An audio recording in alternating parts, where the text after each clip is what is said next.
राज्यपालांच्या अभिभाषणावर आज मुख्यमंत्र्यांचं उत्तर तर लाडकी बहीण योजनेवरील विरोधकांच्या प्रस्तावावरही आज चर्चा।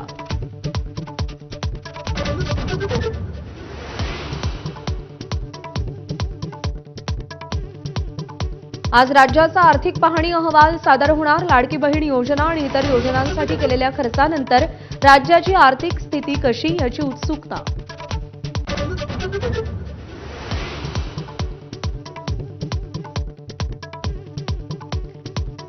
आमदार धसांचा कार्यकर्ता सतीश भोसलेचे अनेक कारनामे उघड। मारहाणीचे व्हिडिओ व्हायरल। गुन्हा दाखल होऊनही अजून अटक का नाही असा सवाल।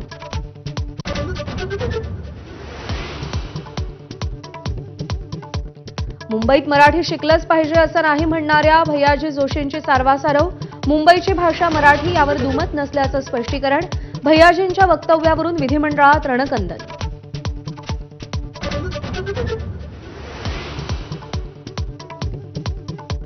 कोरटकरांप्रमाणेच भैयाजी जोशी देखील क्षुल्लक माणूस असल्याचं जाहीर करा। उद्धव ठाकरेंचं आव्हान। भाजप निषेध करणार का राज ठाकरेंचा सवाल। तर मुंबईची भाषा मराठीच देवेंद्र फडणवीसांकडून स्पष्ट। तुमची मुलं कोणत्या शाळेत शिकली। वकील गुणरत्न सदावर्तेंचा ठाकरे बंधूंवर हल्लाबोल। मराठीच्या मुद्द्यावरून भैयाजी जोशींची बाजू घेत सदावर्तेंचं वादग्रस्त वक्तव्य।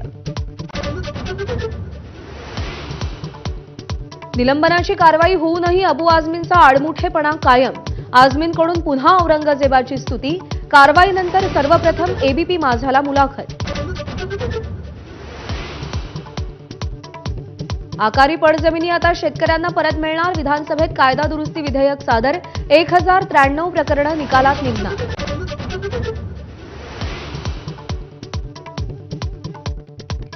31,000 कोटींच्या थकीत कर्जानं बँका अडचणीत। खरीपासाठी कर्ज मिळणार की नाही शेतकऱ्यांसमोर प्रश्न। धोरणात्मक निर्णय न घेतल्यास शेतकऱ्यांवर पुन्हा सावकाराच्या दारी जाण्याची वेळ ओढवणार।